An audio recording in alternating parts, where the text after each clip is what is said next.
नमस्कार दोस्तों, एक बार फिर से स्वागत है आपका डीडीएस पे। और आज के क्यूएनए फिर से हम स्टार्ट करते हैं। और सबसे पहला सवाल है वो काफ़ी इंटरेस्टिंग है, जो कि अजय जी ने पूछा है। अजय जी पूछ रहे हैं, भाई लोगों, न्यू सिटी का बेस वेरिएंट बजट से बाहर हो रहा है, तो क्या पुरानी वाली सिटी ले लूं क्या?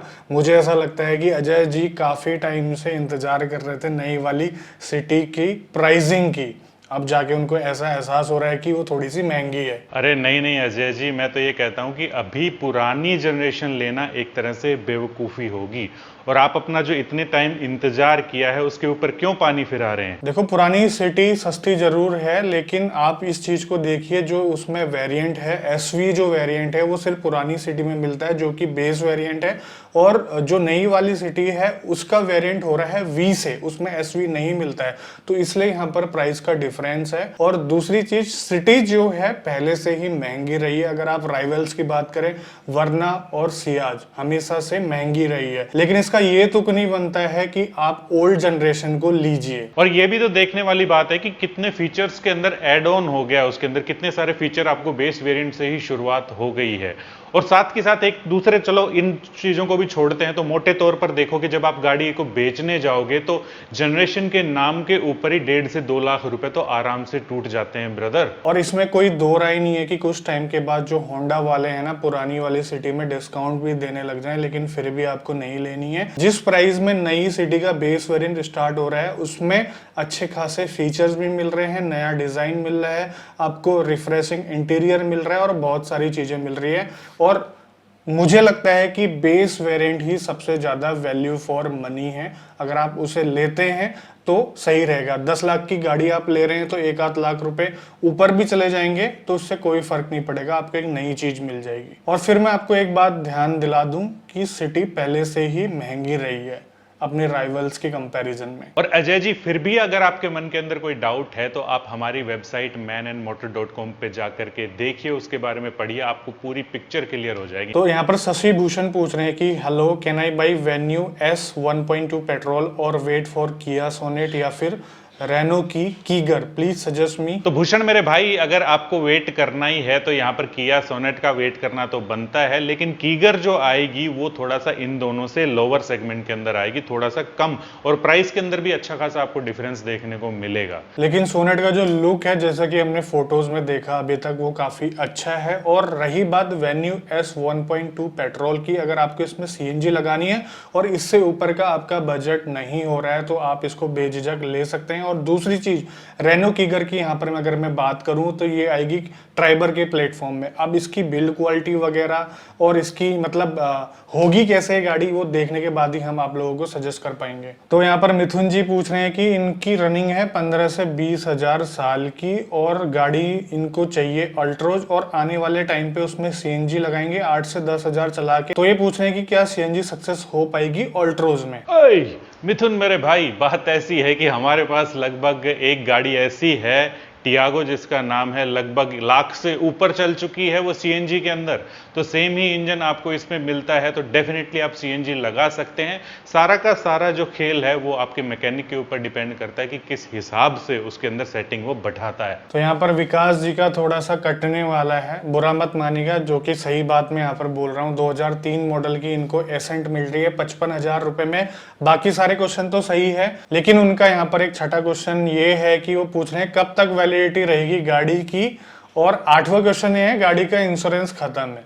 8वें सवाल का जवाब, अब उसमें इंश्योरेंस देगा कौन।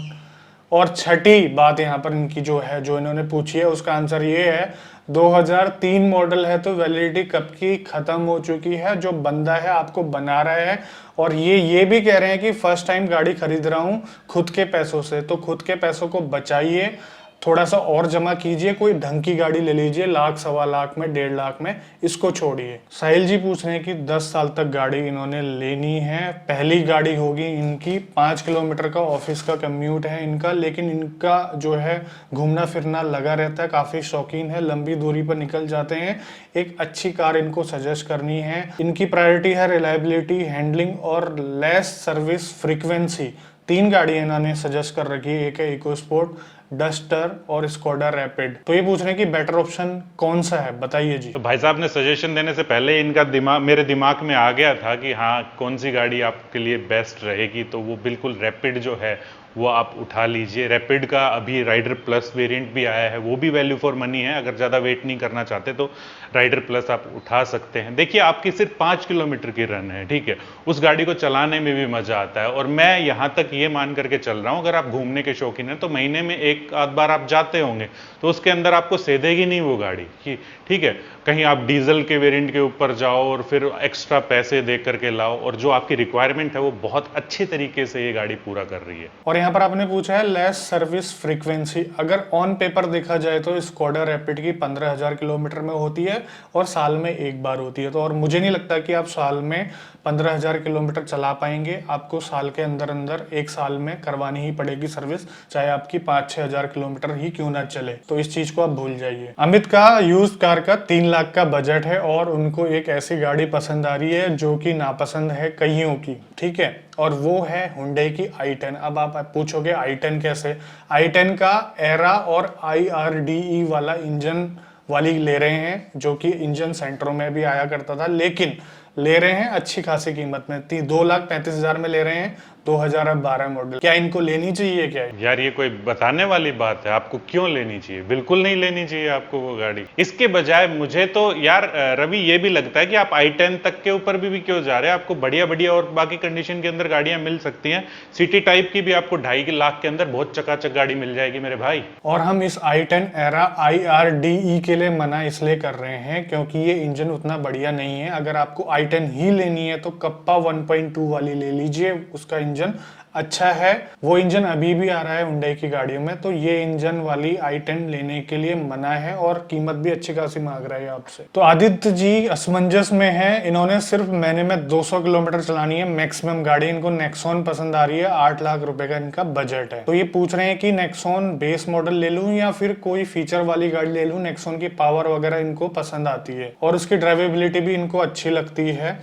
ये पूछ रहे हैं कि मुझे क्या नेक्सॉन एक्सी लेनी चाहिए या फिर कोई प्रीमियम हैचबैक लेनी चाहिए, कौन सा सेंसिबल डिसीजन रहेगा लॉन्ग टर्म के लिए? देखो यार रवि, मैं तो इनको जो है वो नेक्सॉन ही सजेस्ट करूंगा कि कभी कभार तो आप गाड़ी चलाते हो और बहुत कम चलाते हो, तब तो चलाने के मजे लूट लो, ठीक है। तो आपको नेक्सॉन के अंदर ही मजे आएंगे। इतना ज़्यादा फीचर्स को ज़्यादा देर तक तो एक्सप्लोर कर नहीं पाओगे गाड़ी के अंदर बैठ करके, तो चलाने का तो मजा लूटो। तो आपको एक्सी वेरिएंट या एक्सएम वेरिएंट के साथ जाना चाहिए। बिल्कुल सही बात। आप एक्सी एक्सएम के लिए 8-सवा लाख 9 लाख रुपए फूकेंगे और चलाएंगे महीने में सिर्फ 200 किलोमीटर।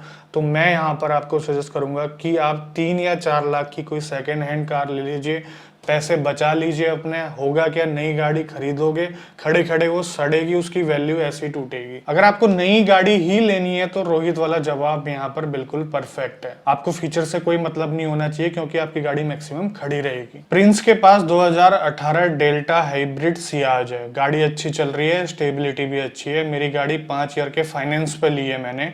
मुझे मैक्सिमम रिसेल वैल्यू के लिए गाड़ी कब सेल करनी चाहिए? अरे मेरे भाई प्रिंस, ऐसा है कि गाड़ी जो है ना, पहली बात तो प्रैक्टिकल सा आपको चीज बता दूं, गाड़ी आपको तब सेल करनी चाहिए जब आपका मन भर गया हो उससे, ठीक है। दूसरी चीज, जब आपका ये जो फाइनेंस वाइनेंस करवा रखा है ना, वो सारा लफड़ा खत्म हो जाए उसके बाद ही, और उसके बाद भी कुछ टाइम तक चलाइए उस गाड़ी को, तभी आपको असली के अंदर जो सुकून है ना अंदर से, वो फील होगा, ठीक है, कि हाँ भैया बहुत ज्यादा खर्चा नहीं करना पड़ रहा, अब मजे दे रही है गाड़ी।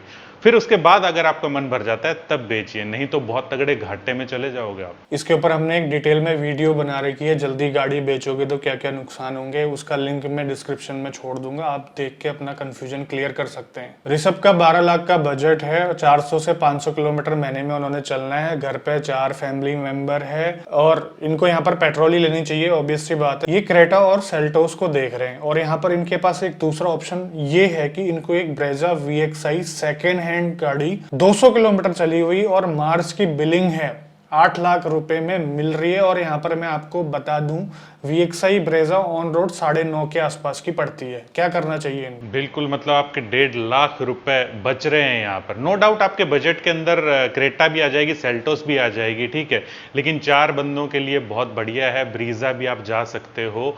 और आप जैसे कि बता रहे हो मार्च की ही बिलिंग है, तो यार 2-3 महीने पुरानी गाड़ी के 1.5 लाख रुपए टूट करके आपको मिल रही है। और क्या चाहिए आपको? BS6 वेरिएंट आपको मिल रहा है। डेफिनेटली ब्रीजा के लिए जाना चाहिए आपको। 4 लाख रुपए आपके बच जाएंगे दोस्त। जी हाँ, तो ये थे आप लोगों के चुनिंदा सवाल जिनके हमने जवाब दिए। उम्मीद है आप हमारे जवाबों से सेटिस्फाई होंगे। और रवि, एक बात मैं यहाँ पर क्लियर करना चाहता हूँ कि बहुत सारे लोग पूछते हैं कि हम लोग ये क्वेश्चन लाते कहाँ से हैं। तो आप जो हमें ये क्वेश्चन पूछते हो manandmotor.com से हम उठाते हैं और हमारे इंस्टाग्राम हैंडल से भी उठाते हैं। तो आप वहां पर जाकर के अपने क्वेश्चन पोस्ट कीजिए, अच्छे अच्छे, हम वहां से ही पिक करते हैं। ओके, तो मिलते हैं ऐसे किसी नेक्स्ट वीडियो के अंदर इसी मैसेज के साथ कि 4 व्हीलर चलाते हैं तो सीट बेल्ट जरूर डालिएगा, 2 व्हीलर चलाते हैं तो हेलमेट जरूर पहनिएगा। जय हिंद, जय भारत। भारत माता की जय।